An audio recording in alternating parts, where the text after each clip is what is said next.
ራስን አንቀ ምትገድል መርዝ ምትጠጣ ወይም አጓጉል ሱስ ውስጥ ምትገባ ከሆነ በዚህ ህይወት ምን ማለት እንደሆነ ይሄንንም አስበው ለዚህ ዓለም ኑሮ ካልተገባሁማ የዘላለሙ ይቅርብኝ ማለት እኮ ነው አሁን ይሄ ዓለም እጅግ ዋጋ የሚሰጠው ኑሮ ሆኖ ነው በጣም የሚገርመው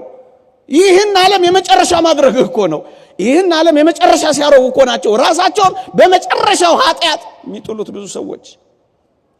ይሄ ብቻ አይደለም ለችግርህ መፍትሄ ቀን መስጠት አልፈለክም ትዕግስት አጣ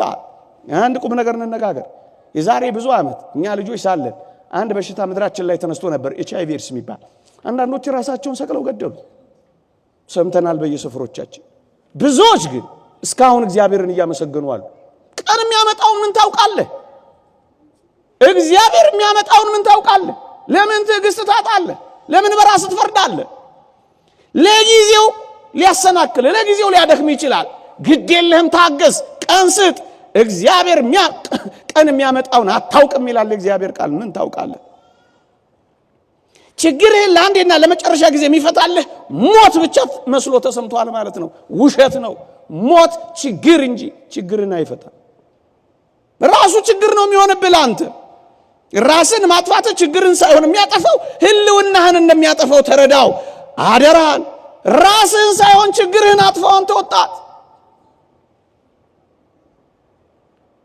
ይሄን ማድረግና ይሄን ማሰብ ምን ማለት እንደሆነ ታውቃላችሁ ታላቅ ኃጢአት የሚሆነው በልባችን ውስጥ የእግዚአብሔር ምህረትና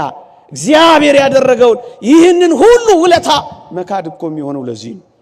እምነት ፍቅር ተስፋ እነዚህ ጸንተው ይኖራሉ ይላል ራሱን አንዳች ነገር የሚያጠፋ ሰው እምነቱን ተስፋውን ፍቅሩን እኮ ነው የሚያጣው ሶስቱንም ነው ለዚህ እኮ ነው ቤተክርስቲያን ጸሎተ ፍትሐትን ማታደርገው ራስን ማጥፋት ትንሽ ችግር ለመፍታት ትልቅ ችግር መፍጠር ነው ይላሉ አንዳንድ ሊቃውንት ትልቅ ችግር ነው እኮ ብትፈጥረው ደግሞ በሄድ ይሻለኛል የት ነው የምትሄደው እንዴ የት ነው የምትሄደው በሄድ ይሻለኛል እኮ የሚለው በጣም የተሻለ ህይወት ምድር ላይ የኖረው እኮ ጳውሎስ ነው አንተ ምን ሆነና የት ነው የምትሄደው ከምድር የባሰ መከራ ለመቀበል ነው በሄድ የምትለው ነው እኮ አላየኸው ከሆነ እንጂ አያዩት ይነግሩሃል መጻሕፍትም ይመሰክራሉ መጻሕፍትን ማን ያሉት የነገሩንም ሰዎች ተቀበል ለጊዜያዊ ችግርና ፈተና ቋሚና የማይቀለበስ ችግር መፍጠር ይቅርብን አንተ የኔ ነህ በዋጋ ተገዝታችኋል ለራሳችሁ አይደላችሁም ይቆየን